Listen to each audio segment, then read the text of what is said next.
On August 6, 1945, a nuclear bomb was dropped on Hiroshima, Japan by an American B-29 bomber, killing 130,000 people.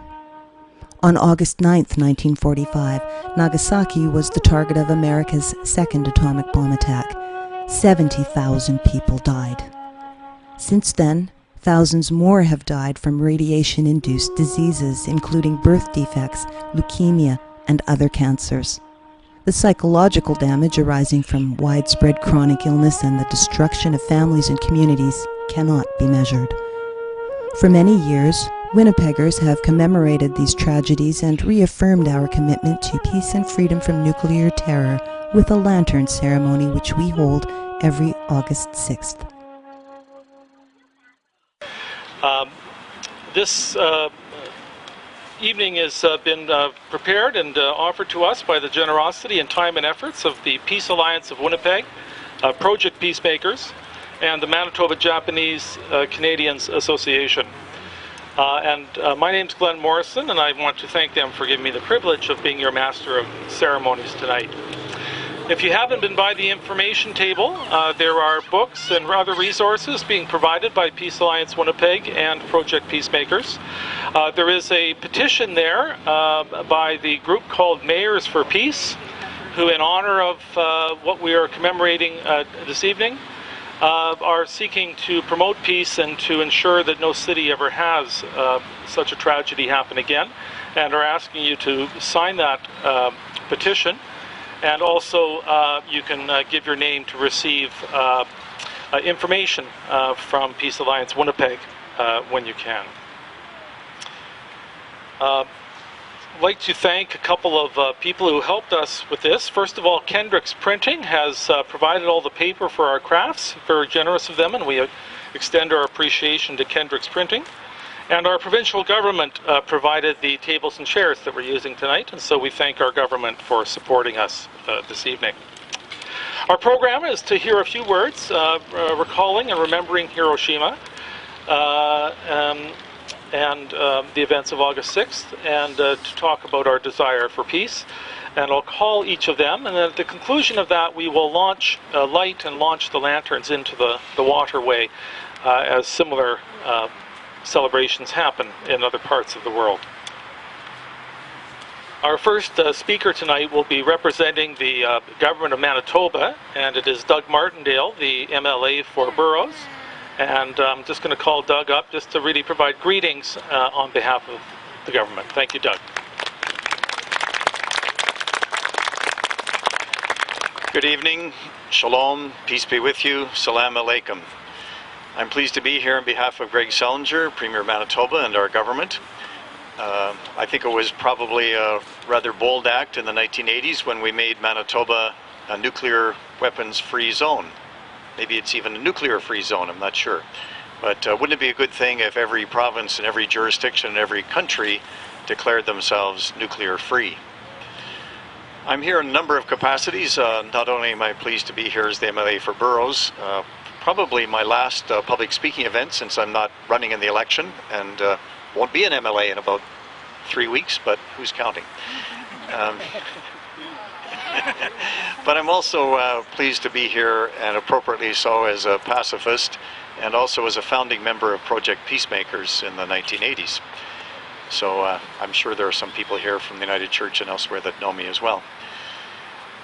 If there's a theme for this evening commemorating Hiroshima and Nagasaki, surely it would be never again, because of the tremendous number of deaths and the tremendous suffering.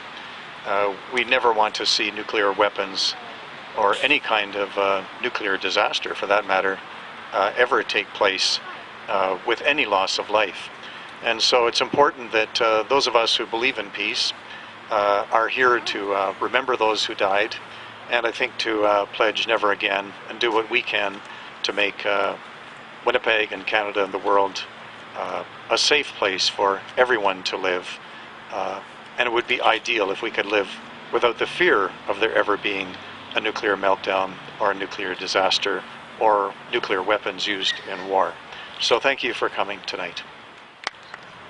The next item on our program will be the reading of the speech from the mayor of Hiroshima.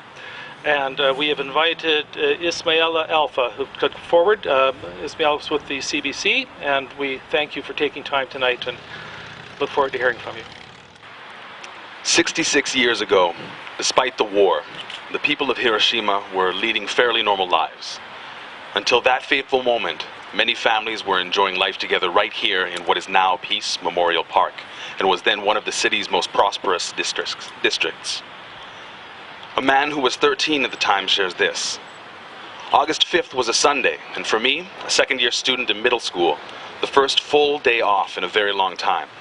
I asked a good friend from school to come with me, and we went down to the river. Forgetting all about the time, we stayed until twilight, swimming and playing on the sandy riverbed. That hot midsummer's day was the last time I ever saw him. The next morning, August 6th, at 8:15, a single atomic bomb ripped those normal lives out by the roots. This description is from a woman who was 16 at the time. My 40-kilogram body was blown 7 meters by the blast, and I was knocked out. When I came to, it was pitch black and utterly silent. In that soundless world, I thought I was the only one left. I was naked except for some rags around my hips. The skin on my left arm had peeled off in 5-centimeter strips that were all curled up. My right arm was sort of whitish.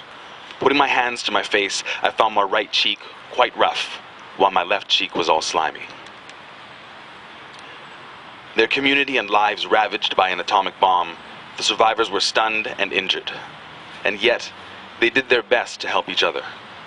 Suddenly I heard lots of voices crying and screaming. "Help! Mommy, help!" Turning to a voice nearby, I said, "I'll help you." I tried to move in that direction, but my body was so heavy. I did manage to move enough to save one young child, but with no skin on my hands, I was unable to help anymore. I'm really sorry. Such scenes were unfolding not just here where this park is, but all over Hiroshima. Wanting to help, but unable to do so. Many also still live with the guilt of being their family's sole survivor. Based on their own experiences and carrying in their hearts the voices and feelings of those sacrificed to the bomb, the Hibakusha called for a world without nuclear weapons as they struggled day by day to survive.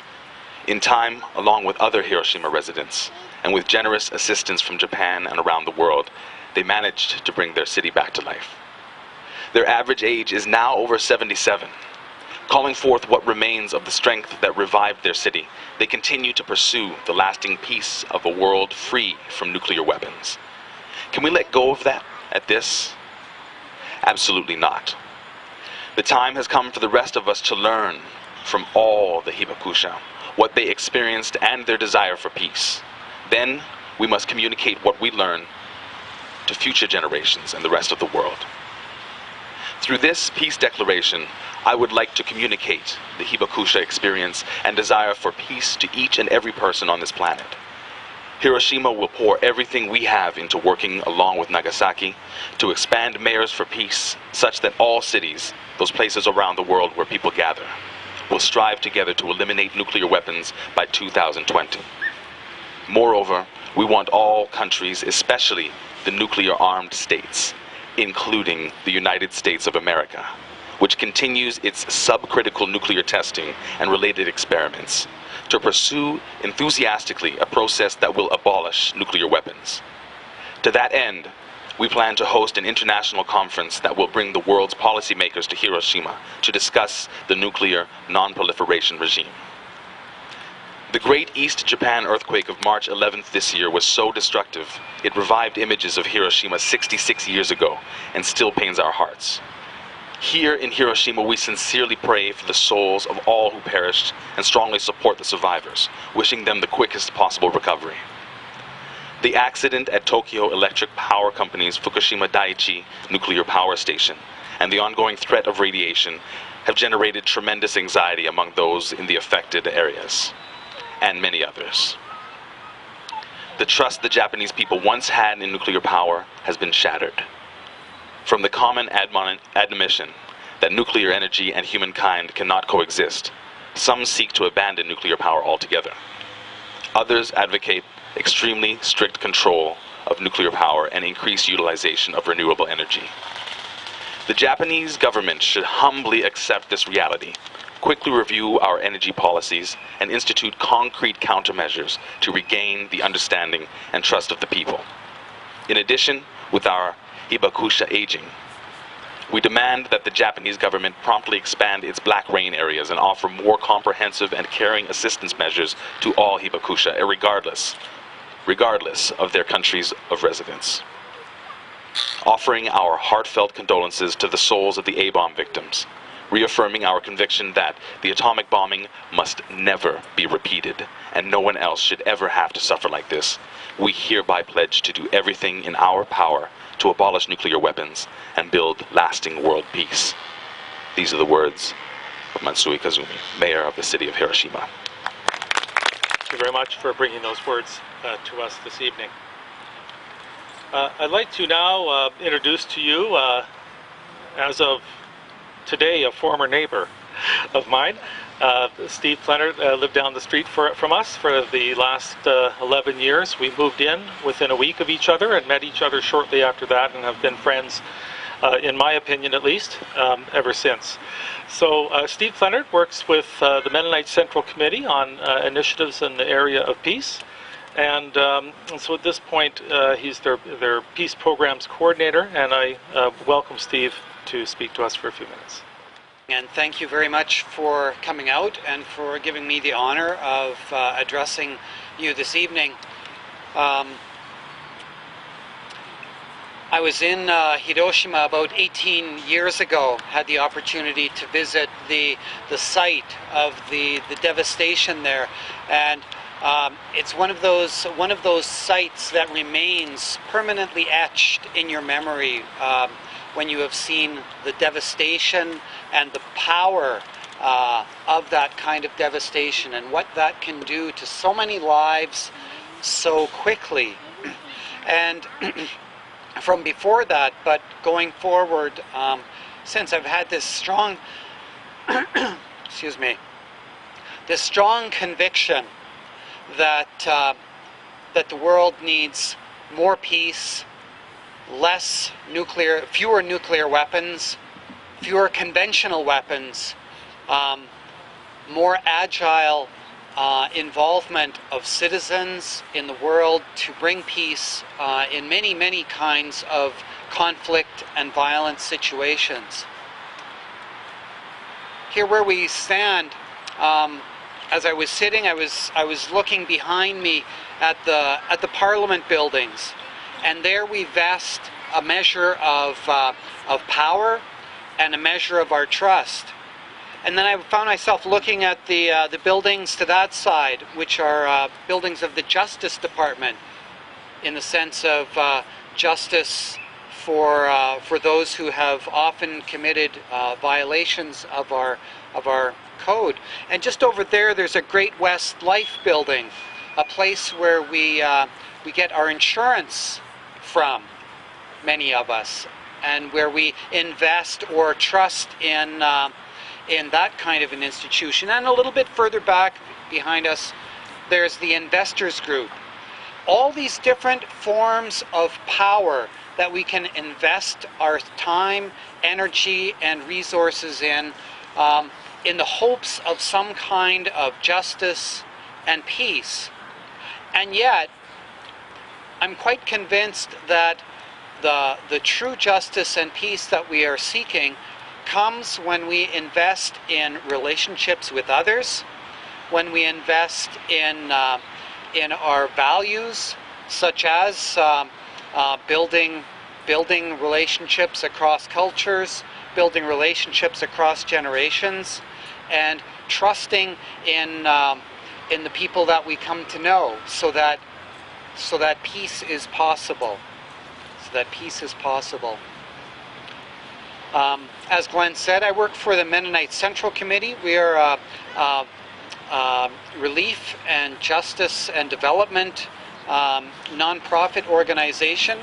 We work in 70 different countries around the world, seeking to alleviate poverty and hunger, and also to work at justice and peace issues in many, many places. And on behalf of the Mennonite Central Committee, I urge you and encourage you to continue to do the work of peace that many of you are already involved with. I've seen people here who are involved in politics, in the justice system, people who are connected with the criminal justice system, people who are educators for peace and justice, who provide camps for peace and justice, who do advocate for war resistors and so on. And I encourage us all to take steps forward each and every day, working towards peace and advocating with others in the hope that the peace that we desire in our own communities and the peace that is needed in the world, so that horrific situations like the bombing of Hiroshima need not happen again. Thank you very much, and as we launch our lanterns together, let us do so in a spirit of collaboration, a spirit of hope, and a spirit of recognizing the beauty that we are experiencing here and in each other, and in the beauty of hope going forward. Thank you very much. We still have a couple of people to hear from, and so we have been not only making the lanterns but also cranes, and that of course is recalling the story of Sadako, and I'd like to call upon Jessica Nagamori to come and read that story for us. The story of Sadako Sasaki of Hiroshima, Japan is one that is told in schools throughout the world as a way to educate children about peace in the world. This true story has been written as a children's book by Eleanor Kaur, which can be found at the table to my right, in 1977, entitled Sadako and the Thousand Paper Cranes. Sadako, a young girl of 10 years old, became sick with leukemia from the effects of the atomic bomb in post-war Japan. She believed in an ancient tale that if you made 1,000 paper cranes, you would be granted a wish. She wished for good health. She died before completing the task, and classmates completed making the cranes for her. Each year, thousands of paper cranes from all over the world adorn the statue of Sadako in the Hiroshima Peace Park in Hiroshima, Japan. At the bottom of this children's monument is the following: "This is our cry, this is our prayer, for building peace in this world." Thank you. Our final speaker is Terumi Kawada, who is, of course, a member of the local association, but also a past president of the National Association of Japanese Canadians. Thank you, Glenn. And thank you, everyone, for coming tonight. This is always a very special event for all of us who are working towards peace and the abolition of nuclear weapons. And it's a time of reflection, and it's a time of learnings and new commitments to make this planet a better place to live. I wanted to share with you the significance of the ceremony today. It's a ceremony that is used all over the world to commemorate the Hiroshima Peace Day. And this is the lantern ceremony, and it's based out of a Buddhist religion, and there's a belief in the Buddhist religion that sometime in July, the spirits of the loved ones that you have come back to celebrate with you their lives, so that you have another chance to celebrate and be joined with them, and to just have that time together again. And at the end of the day, in order for you to make sure that your loved ones return safely to the spiritual world, a lantern, usually with food and other things that people think the spirits might need on their journey back to the spirit world, are put in a boat, a lantern boat with a light, so that when they are launched on a river to return back to the spirit world, they have a safe journey back. So that is sort of the significance of the lantern ceremony in terms of the Obon in the Buddhist religion. In the for the Hiroshima Peace Day, we use it as a way of committing our values and our principles to to all of our peace activities, our peace initiatives, and we ask people when they make their lanterns to think of the hibakusha, the survivors of the atomic bomb, also the victims of the atomic bomb who suffered tremendous pain and suffering as a result of this horrific act in 1945. And so when you launch your lantern, think about all those things that you want to happen in our planet, in our lives, to make the world a better place for our children, and our commitments to make the world a better place, a safer place, and a peaceful place to live and to thrive for future generations. As previous speakers have said, the hibakusha's wish is to end nuclear weapons and to make everybody's life a more peaceful and safe journey that they will have. So I hope that we all have that kind of commitment as we think about things when the lanterns get launched. So thank you very much for coming tonight.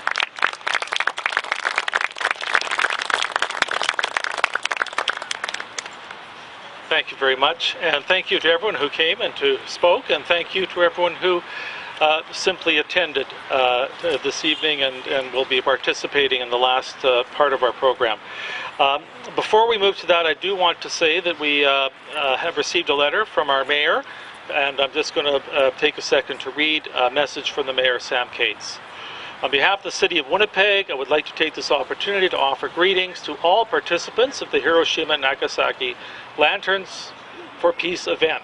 People around the world are gathering to commemorate the 66th anniversary of the nuclear bombs dropped on Hiroshima and Nagasaki.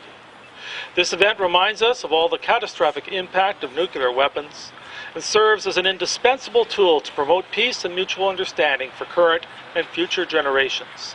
Through your enduring commitment and concentrated efforts, those that perished in this tragedy will be thoughtfully remembered and honored. This event is sure to highlight the necessary pursuit of peace in order to ensure a legacy for future generations that embraces a quality of life that we all deserve. On behalf of my colleagues on City Council, we thank you for your commitment to our community. We applaud your spirit, dedication, and perseverance in remembering the tragedies of our past and pursuing peace for our future. Warm regards, Sam Cates, Mayor of Winnipeg. And so with no further ado, we invite you to walk over and to participate in the launching of the lanterns.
As important as it is to commemorate the horrible tragedies of August 1945, more is required of us to prevent a recurrence of this nuclear disaster.